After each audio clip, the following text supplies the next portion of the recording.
What was on the menu for Stone Age cooks? The results are surprising.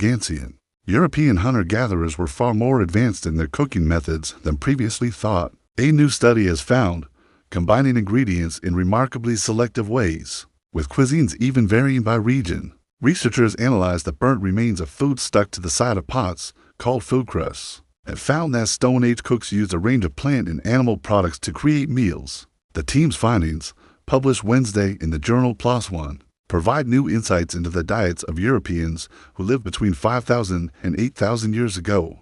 Researchers analyzed 85 pottery sherds, of which 58 had identifiable fragments of plants. The pottery came from 13 sites, spanning from modern-day Denmark to what is now Ivanovo Oblast in eastern Russia. The team first found plant remnants in the food crust and then, using microscopes, looked for samples that were well preserved enough that they were able to identify the plants through their cell structure. The initial research revealed some plants that had been used, so the team cooked some of the recipes. Oliver Craig, a co-author of the study and a professor of archaeological science at the University of Leeds, England, told CNN they combined carp and viburnum berries, and oak leaf goosefoot and beet, and cooked them in replica clay pots over a fire. This gave them new samples with which to compare the ancient food crusts. The standard narrative around hunter-gatherers was that they were just putting stuff in the fire, said Craig. Most analyses of hunter-gatherer diets focus on the fatty residue left on cookware and the bones of slaughtered animals. Craig said, meaning researchers knew a lot about the hunters, but little about the gatherers. Lead study author Laura Gonzalez Carretero simply looked where no one else had. Craig said, the new study shows that Stone Age people had sophisticated ways of cooking foods, he said, and that they were remarkably selective in which foods they cooked. These hunter-gatherers had deep knowledge of all the roots, tubers, fruits, and berries that were available to them, Craig said. But when the team analyzed what was in the pot, they only found a limited variety. We're only finding a few things that are being picked out, perhaps because they taste nice or they go well with other foods, Craig said.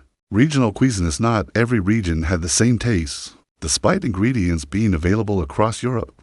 The study found that there were distinct preparations in certain regions. A combination of freshwater fish and wild grass was particularly popular near the border of Ukraine and Russia, whilst further east, in central modern-day Russia, they seemed to prefer amaranth plants with their fish. Danish hunter-gatherers also liked amaranth, though they favored the plant's flowers. It is a conscious choice, Craig said. Some of these trends have carried over to the modern day, researchers said.